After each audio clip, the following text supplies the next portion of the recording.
I'm a loud Punjabi from Delhi. I knew I don't need a mic, right? Do you think, Shahan, I need a mic? Not really. Okay. But on a serious note, when Chetan asked me to moderate a panel, I said I want to moderate a panel of 30 under 30s because I genuinely believe that there's a lot to learn from younger people. There's a lot to learn from everyone. And I know at least two people well on this panel, so I can take little liberties. I just want to say that entrepreneurship is not for the faint-hearted. Even funding is not for the faint-hearted because you live an emotional journey when you invest. I do a bit of angel investing. I can say that. So let me start by asking everyone, what has changed in the entrepreneurship and funding ecosystem in the last 12 months? We'll start with you, Deepti, and then we'll go to Shahan. We'll go to everyone on the panel. I think in the am I audible? Okay, in the last 12 months, there are a couple of things which has changed. Definitely, like after the 2021 part, when there was a lot of money, like VC money, which was flowing in the ecosystem, so everything was on the high. And especially in the last 1 year, when there has been so much corrections happening. Especially like you will see the consumer tech company, the ed tech companies, which really went high into the valuations. Especially in the last year, like 12 months, all of these companies, when the VC money has dried up, when there has been a funding winter, so you'll see companies which basically were using a lot of these capital for just growing, and the valuations were growing like big time. But that's where the money is not there. But if you still consider companies which have their, especially the companies which have good fundamentals, who have so are you saying the founders have gone back to exploring a path to profitability exactly. rather than just chasing growth? Exactly. So profitable growth is growth, unit economics. That's where companies are more focused there, and I think VC monies are still there. Obviously, the valuations are not that crazy, but for companies who are doing really well, focusing on the business, the fundings are right there. Shahan, you and me have interacted many times, and where you sit, you have a vantage point to looking at many decks, meeting entrepreneurs. What has changed and how are founders responding to it beyond what Nandini said? So I think what has really changed over the last 12 odd months has been that founders, the skeletons have actually come out of the closet. There were skeletons in the closet. And I think because all those numbers and all those GMVs that they were sort of valuing their business on, I think that's seen a real adjustment. And I think the base has come down to gross margins and EBITDAs and adjusted EBITDAs. So that's one part of it. The other part of it is founders have started to understand the importance of diligence. So they are either doing it themselves. Of governance leading to diligence. Yes. So either they're doing it themselves now, or they're starting early. And number 3, timeline to raise capital regardless of ticket size has increased anywhere from say 6 to now 12 odd months. Okay. Thank you for being so specific. Bhavik, you again, you built a company, you sold that company. Now you are an angel investor, you're helping other founders grow. So what has changed in 12 months and how are the founders responding? Okay, so let's spice this up. When I was also asked to be on this panel and I said, who's going to be the moderator? So they had to put the toughest moderator out there in Dr. Batra for us. I just don't have a hairstyle like you, I'm like you.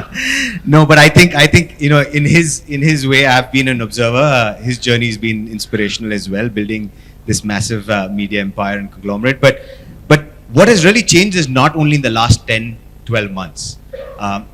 I think as an operator founder over a decade in India, I can share a quick small anecdote.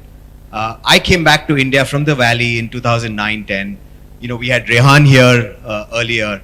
And guys, in the last 10 years, right? In 2009-10, Dr. Batra, there were literally 5 VC funds and gin chun ke angel investors. Rehan used to be one of those names, right? from that to now, in terms of this, the ecosystem and the maturity the ecosystem has gone through, I think that's the biggest change and the upside. Corrections aate rahenge, right? People keep asking for this. Last 12, 18 months, there's this just massive word of funding winter that's used. Right? Everybody's using funding winter. And I said, this is nothing new, right? I think a lot of us in business have seen multiple correction cycles. So one thing that's changed according to me, and I think that's why I do what I do now as GetVantage, is the passion that what has really changed is now founders have become a little smarter, mature and aware, where they know, and I would request all of you all also, please go and do a Google search in types of funding and fundraising, and you'll realize that it's actually two types. There's equity and quasi-equity. So this awareness and understanding that there are alternatives and many options. When we think of fundraising or capital raising, it's not only one form, which is traditionally thought as equity. So that's the big change. This awareness that every founder understands that there is a founder's financial toolkit and access to a lot of alternative forms of capital to grow, sustainably grow, to survive multiple cycles and continue to build a business. Absolutely, Bhavik. I think the key is, the rise of the, venture debt funds is an indication of that founders understand the value of equity and they want to preserve the equity and have control. Mr. Panda referred to that. Anirudh, again, I can say that I met you when you started, right? Yes. I know your mom, right? Yes. Your mom and me were classmates in engineering school, right? So he met me, and this was about 4 or 5 years back, and you had a spectacular journey. So tell us, how has Pepper content pivoted in the last 12 months? No, totally. I think, thank you, sir, first of all, for inviting me here as well. So we I started. asked to be on this panel, okay? And I can decide. So we started Pepper back in 2017. And I think it's been about now 5 years of building the company, 5 to 6 years. I think last 12 months have been months of resiliency, especially for founders who are in building mode. I think what it's allowed us to think of is less 18-month plans when we're going to raise our next round, or to more month-on-month, even week-on-week plans, right? So I think every founder, at least that we used to meet, used to say, let's plan for next 18 months, then we'll go out, raise and do 10 things. So shorter planning cycles. Shorter planning You're cycles. looking at a quarter, Yes. you're looking at 6 months, you're looking Yes. So I think it's at least allowed all of us to run very efficient businesses. I spend a lot of my time in the Bay Area and India both. And I've seen that Indian founders have this one very unique trait of resiliency, right? Most of us come from humble backgrounds, so we know the value of every dollar. And I think this time just allows us to be more practical with capital, practical with how we think through what sustainable business looks like. In fact, we're getting to profitability in the next 2 to 3 months. So I think we're very well prepared for what the future entails. And I think every founder should technically have their destiny in their own hands. So I think how you can get that is an acceleration of the process that happened in the last 12 months. And if I may say, looking at your journey, and you and me met when you started, and I understand that space. I told you my friend started a company like that 20 years back. They didn't do well for various reasons. Is also the focus on go-to-market. A lot of founders are focusing on the core of the business. In your case, it's getting customers, right? Right. So I think that has changed. That is what I've seen in your case. I've seen in some other founders' case. Is that a fair assessment? No, 100%. And I think these times also, force you to think about who your real customer is. Like in our case, we moved a lot from going after startups to enterprises, where we realized that long-term sustainable businesses will be built with long-term enterprises. And I think that entire rediscovering that customer market fit to also be able to match, what your P&L should look like. And this P&L is not just a very short-term P&L which can drive early growth and then die down. This P&L needs to be sustainable. So I think looking at that, our focus on enterprise has significantly changed. Thank you so much, Anirudh, and congrats on your success. Vasudevan, again, you built a business that is successful, growing. Give us a sense of how your mindset has changed in the last 6, 8, 10 months. Yeah, I think in our case, I think we went a little opposite to what Anirudh said. I think we started thinking a little long term. If you look at last 7 years, we've been thinking, okay, hey, what do we achieve in the next 6 months, 12 months, for the next cycle of funding and also sort of next milestone. But I think this is the last 12 months we sort of took a step back and said, hey, what is it we want to build over the next 5 years, 10 years, which is more profitable, sustainable, rather than chasing some of these vanity metrics, right? Which helped us to shape a lot of our businesses. In fact, we have dropped a couple of models, we have picked up new models. I think for us, one big theme is about thinking a little long term and saying, okay, if this has to become an institution that can sustain itself, then what is that we can do? So you're thinking long terms in terms of sustainability. Yeah. Let me now start from you because I started from this side. And Vasudevan, let me ask, we always talk about culture. And when founders are initially building companies, they don't think deliberately about it. Subconsciously, they have a certain culture, other founders imbibe it. Have you consciously thought about what is the culture you want to build in Ninjacart? What is the way to it? Or, culture is a byproduct of how you act? Yeah, I think largely it just comes from the founders, right? I think founders' own value system and then what the founder thinks is right and wrong. I think the first 5 years is just about largely with the founders, right? I don't think so you can really regulate too much in the initial years because as a founder, you're also figuring out a lot of things. You want to get frugal at some point, you want to spend more money at some point. So a lot of those things, take shape. I think for us, actually, we started thinking about culture over the last 3-4 years, after a 5th, 6th year, actually, where we realized that the kind of talent pool is very diverse and they coming from a lot more mature companies where they experience a lot more structure and, a lot more common languages. So that's where we started putting together a culture, until we have a culture book and said, okay, hey, this is how we behave, this is how we take decisions, these are our value systems, etc. Where it helps is when the teams become larger, it really helps to have a more common language to say people that, hey, this is how we think, this is right for us, this is wrong for us. For us, it happened, I think, post 5 years actually. Since this session is about highs, lows, and breakthroughs, tell us your biggest high till now. I think for us, just that core of creation, just building something. In our case, the organization where we employ almost 1,500 people at one end, other end you sort of creating value for our customers, which is making their life better. I think when I wind down at the end of the day, I think that's the most fulfilling part of my journey. Give us a specific high. I think the specific high, like mine is getting the hairstyle that I have. That's the highest. I worked a lot hard for it. Yeah. But jokes apart, what is a high? No, I think for me personally, I think hitting some of the milestones that we set for ourselves. And what are those milestones? For example, in our case, the number of customers we have crossed close to about lakh customers recently where we add value. And for example, we crossed 300 crores plus monthly GMV. So some of those highs and almost 60-70% of the GMV is coming at a very operating profitable level. Right? So I think some of those are really high for us today. And lows? Lows, of course, I think lows are typically with people actually, right? Culture and people, especially, when you have a good talent, want to move on, or when you really put so hard, so much effort with someone and then they didn't really work out for you.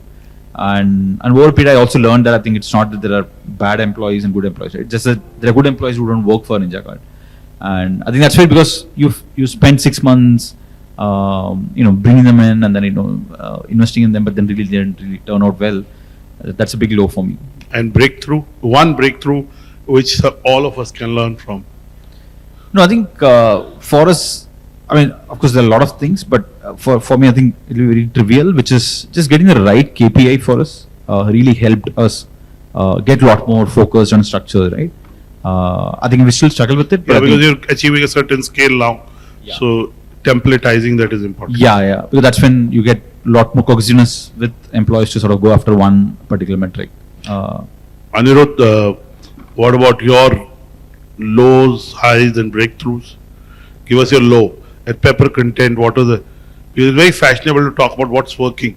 But actually, somebody said to me 20 years back that you don't learn in success. You actually learn in failure and then become successful. So basically, when we started, ours is a B2B marketplace kind of model. So earlier, to get into customers, we were doing a lot of project-based work with a lot of companies, right? So there was no focus on getting into long-term sustainable relationships. The goal was next month revenue scale up, next month revenue scale up. What ended up happening with us was top 5 of our customers were India's largest startups. And because the day funding winter and all of those things started, startup spend dropped. Yeah. And in 2 months, half of our revenue was gone. Right? And I think And then how did you bring it back? yes, and I think that was this, big reset into, how we look at the right metrics and the right way of building companies. So the first thought process was, hey, never depend on one customer, right? I think you need a very diversified set of base, and I will still keep repeating this, that I think while people talk a lot about product market fit, I think what makes startup scale is customer market fit, right? Who's the right customer selling for you? We figured out a very recurring retainer-driven model, which now gets us to a point where no matter what cycle happens or anything structure, our customer base is very diversified. So that was your breakthrough too. So Change in that business Yeah, model. I think changing that model into annual contracts, long-term value for customers. Even instead of skipping the tactical thing with customers, our way of working with customers changed. We're talking about what are your top 5 business problem statements, and then marrying that with our solutions. Then saying, hey, this is what I sell, take it or leave it. I think that's a big change. Yeah.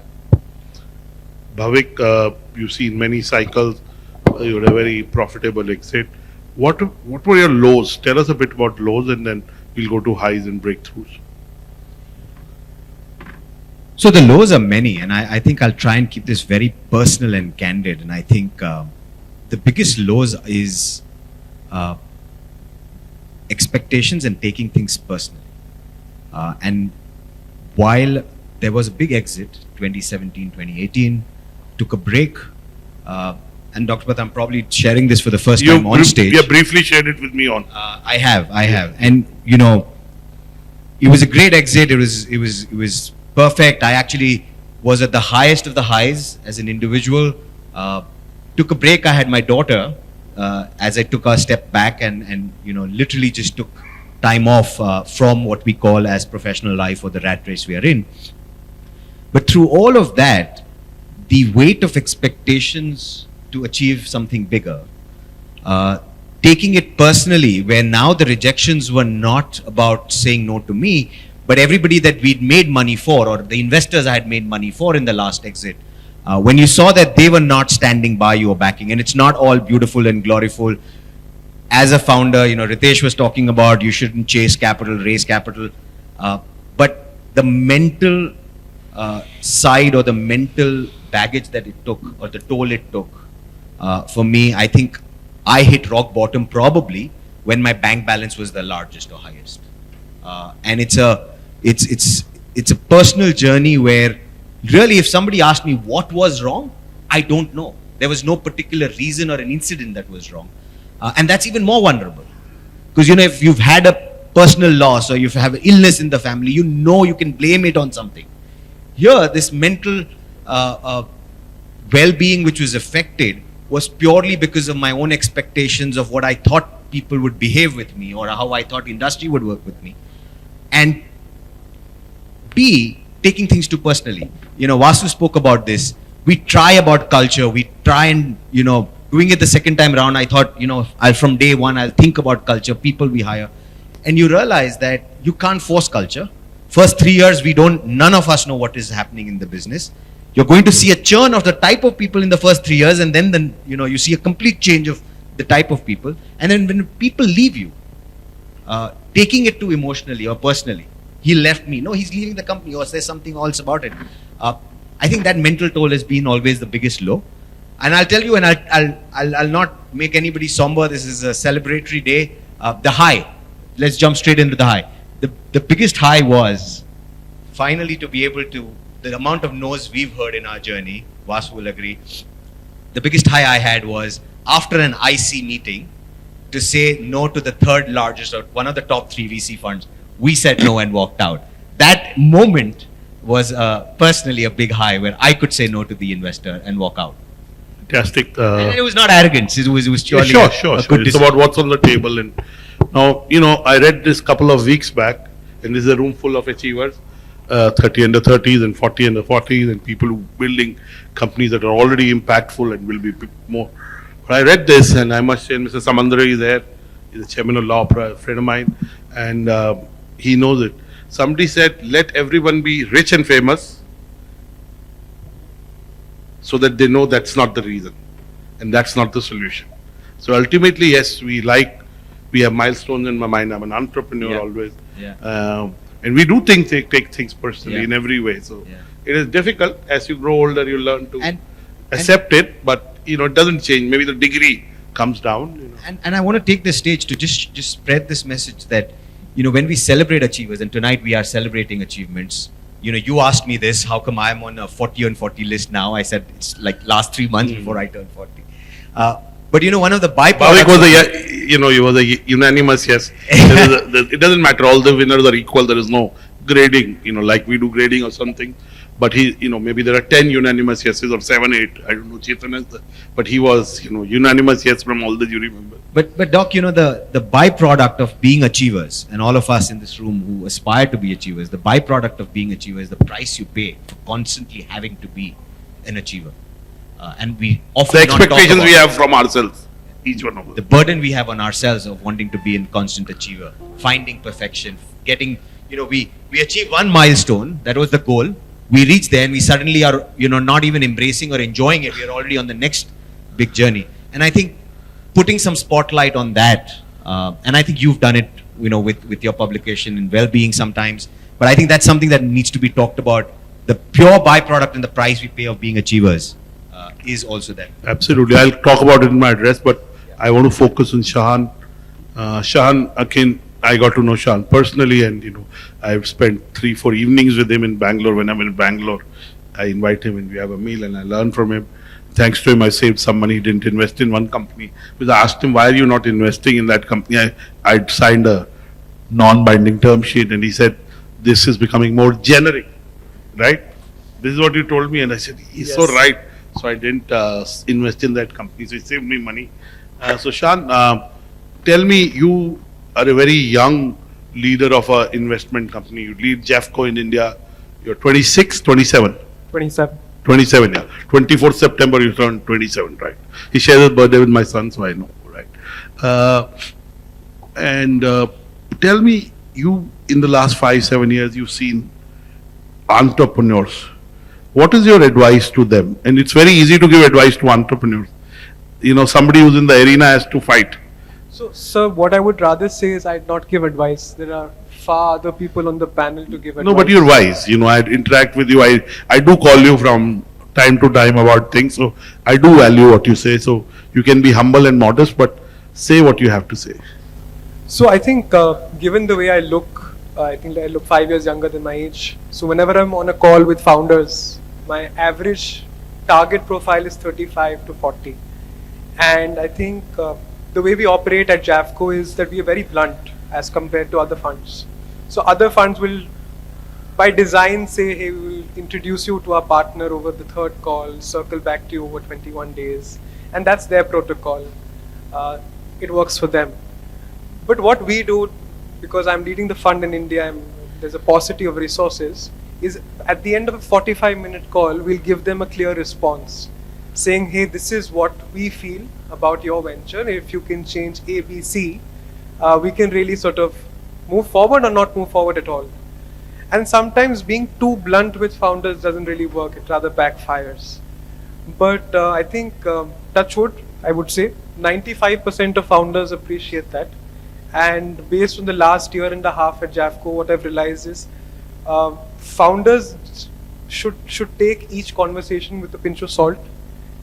They should sort of be open-minded when it comes to speaking to investors. And last but not the least, I would say that never pit one investor against the other. I think you will Never pit one investor again. A lot of this say, oh, I have another term sheet. Will you invest by Saturday? Because I have to. I tell them, go ahead. If somebody pushes me, I said, go ahead. I'm busy. whether you close that investment or not, you will not make friends in the industry, and the industry is very small. So. Yeah, and I must tell you, Shahan also introduced me to a media tech company which he thought I could help, and I liked both the boys, very nice. But the environment changed. The media environment is very dynamic, and they decided to take up jobs, and they are doing well. So, but we're still in touch. Who knows, they may be entrepreneurial again. They have not given up on their dream. Coming to you, Deepti, tell us a bit about your lows, highs, and big breakthroughs. Okay. So I think in the last 2 years there has been a lot of lows, but especially I'll talk about one of the context. Definitely touches like two of the major points which they have already touched upon. One is definitely the hiring piece, especially when you hire people once when you have raised funding. So we basically raised funding in March 2000, like last year in March from Axel. Post that, like earlier to that, since we had a very lean team, we had people mostly like who were mostly like up to 3 or 4 years of maximum experience. Then we gone on to build a team which had like majorly like 8 to 10 years of experience. And then we realized that getting people from different companies and then trying to get into again that culture thing, it doesn't come when you are this young a company, right? And it gets very difficult, and we are also first time founders, and it's not something that we have learned dealing with people of all different kinds of human beings are very irrational, emotional. Yeah, like there are different kinds of people, right? And there it becomes like in the last 1 year we found it's very difficult, getting everybody aligned on the common goal that you see for the company. Absolutely. Because working with people specifically with who are early on in the stage, they have the vigor. They want to experiment with tens of things, and especially in the industry that we are working in, we are like one of the early companies who are working in the generative AI space. Trying to solve for cataloging with the use of technology. So there we are bound to fail. It's not that whatever that we are going to build, the models that we are building, you will not get it right in the first go. It's like you have to have millions of data, train, you will fail, then you will come. But the young crowd they are relatively easy to adapt. They understand, okay, if things are not working, we'll find tens of different ways. But then if you work with people who have massive experience in the industry, it gets very difficult to, get through that kind of a mindset. So that was like one of the challenges. But again, I think we have been lucky enough to have people on board who have believed in us, who have worked with us, and who are helping us build on to the technology. So that is one.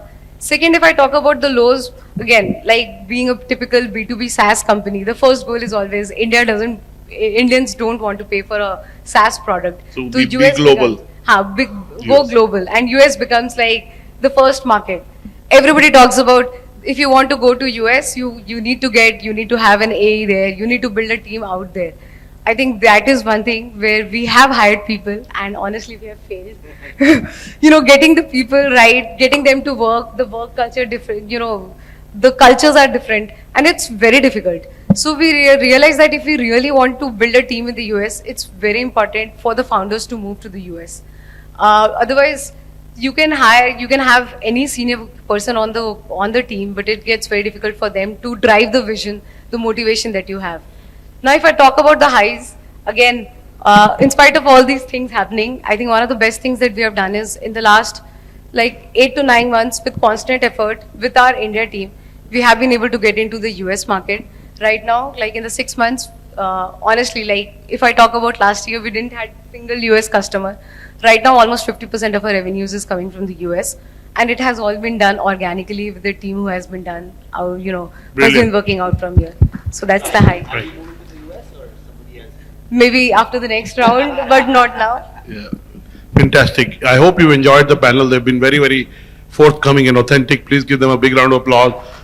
We can take 1 or 2 questions. We would like to keep to our time.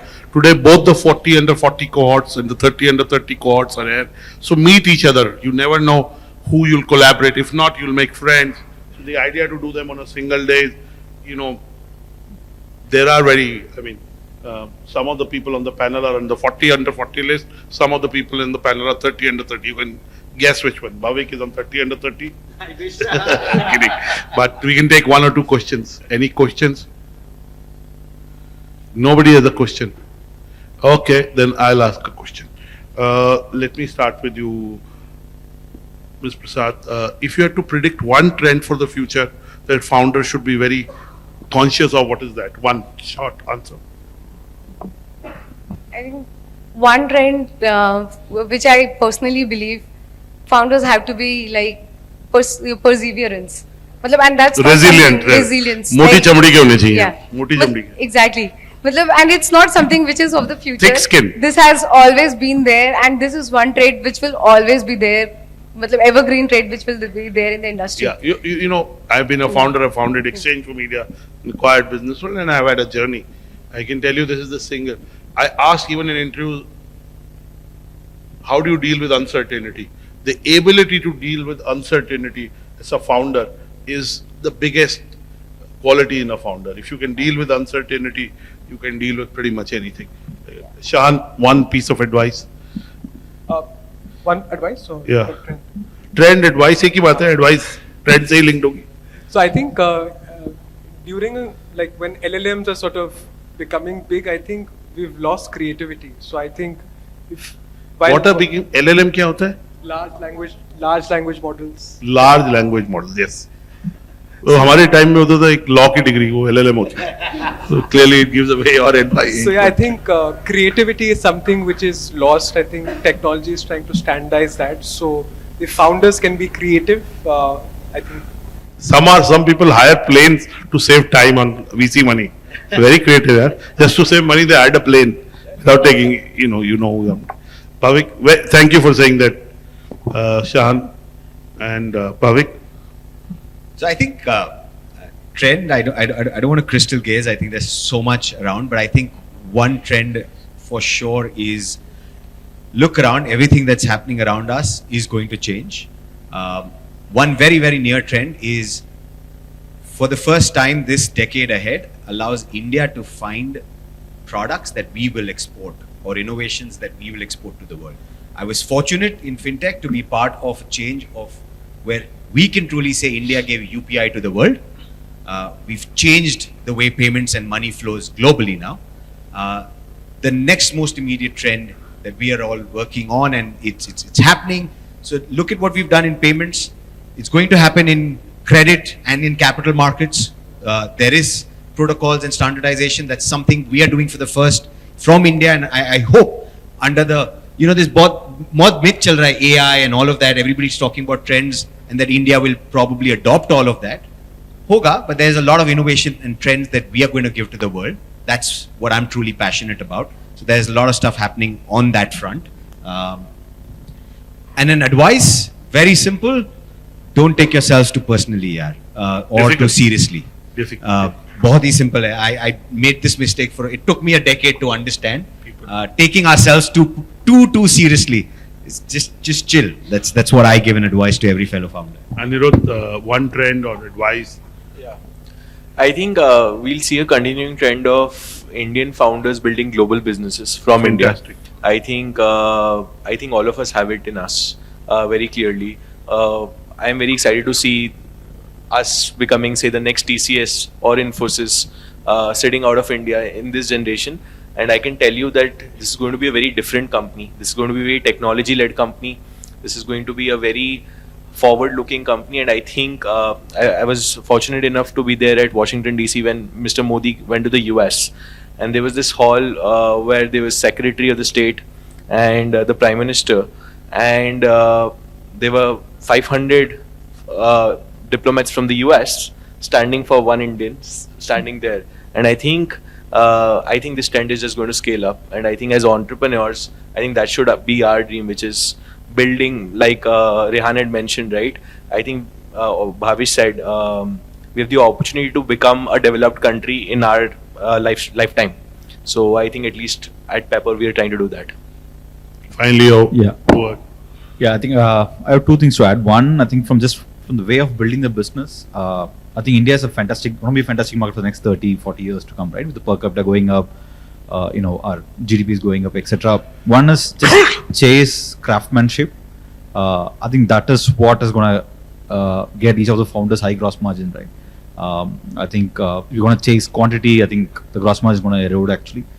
India is going to be a fantastic market not to chase a gross margin, high gross margin over the next 30-40 years. One.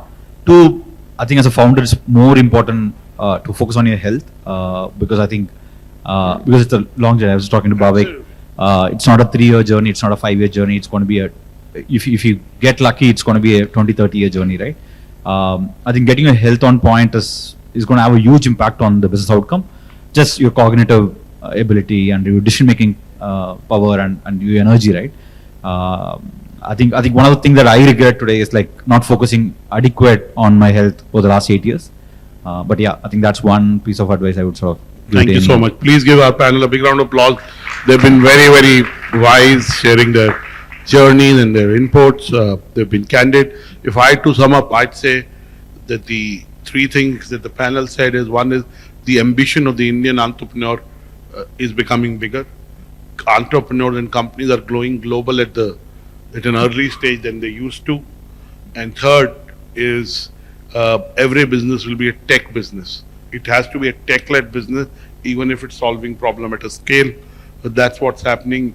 Indian businesses will go global, and that's the future. I can just say that finally, 20 years back when we used to do conferences, we used to talk about that no Indian companies are really product companies. I think that's changing. We'll finally have product companies from India. I want to end by saying my favorite author called Randy Pausch. He wrote this book called The Last Lecture, and there's a YouTube video. He said there's nothing called failure. Everything is an experience. Experience is what you get when you don't get what you want. So in your journey, if you have experiences, and sometimes we respond to experiences in our own unique ways, but that's okay. There's nothing wrong with it. But eventually, all experiences pass. Whatever we term as good or bad. And the focus on building profitable companies. I think for the first time, last 3 years, there was too much capital. The valuations were at a certain point. I think more and more Indian founders are looking at building the basics right. Even if they're not profitable, having a path to profitability is what they are doing. My last point, which I'll talk about in the presentation just before the awards, is this focus on health. I'll talk about sleep. Our jury chair for 40 under 40, Aman Gupta, who won our 40 under 40 4 years back, also has a lot of focus on sleep, if you know him personally. So really, biomedical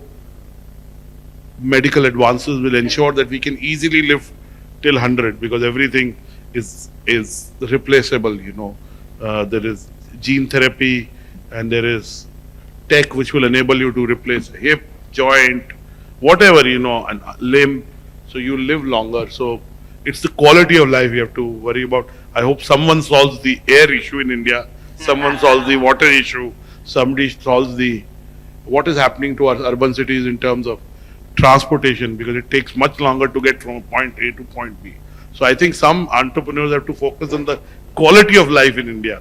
While there is a huge market, I think we also have to put some onus on quality of life. On this note, I'll end the panel.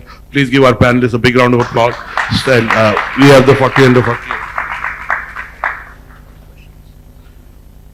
Okay, anybody who wants, he's saying I should be asking the audience to ask questions. Anyone wants to ask questions to them? No one? Kazan, you have a question? Okay, can you get a mic to Mr. Samandri? He's a very wise man. His story is very fascinating. I've had the good pleasure of hearing his story. He helped Israeli companies go to market in Asia Pacific, right? And a certain health tech company he was involved, which became very big, and he had a very big exit, amongst other things. So, Kazam, your question any question to panelists or advice? Rather comments, Dr. Batra, if you allow. Yes. I have been attending this forum since this morning, really, since the beginning, and I wanted to congratulate. It's not just because you're my friend, but I learned a lot. I was very happy that some of the things that I have learned over the last decades were mentioned by very young people who have less than half my age. And I really would like, if I may share one thought, India, nobody doubts anymore about the potential of India, what India is capable of doing and what it is doing. My only submission, one, is that when you create value, this creation of value should not be limited only to financial value.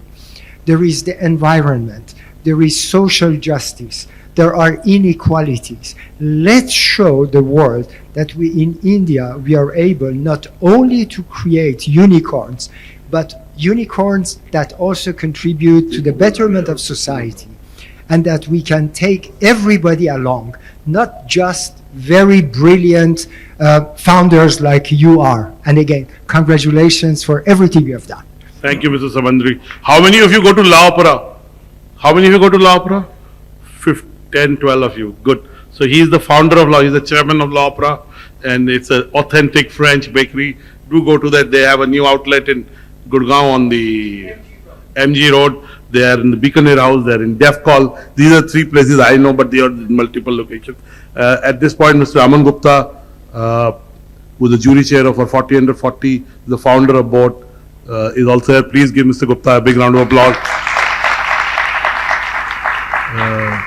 And you know, all the winners in 40 under 40 have been selected by him, and he had a certain view. He's built a company at a certain scale, so he saw some companies which were very good, but they didn't fit his scale criteria.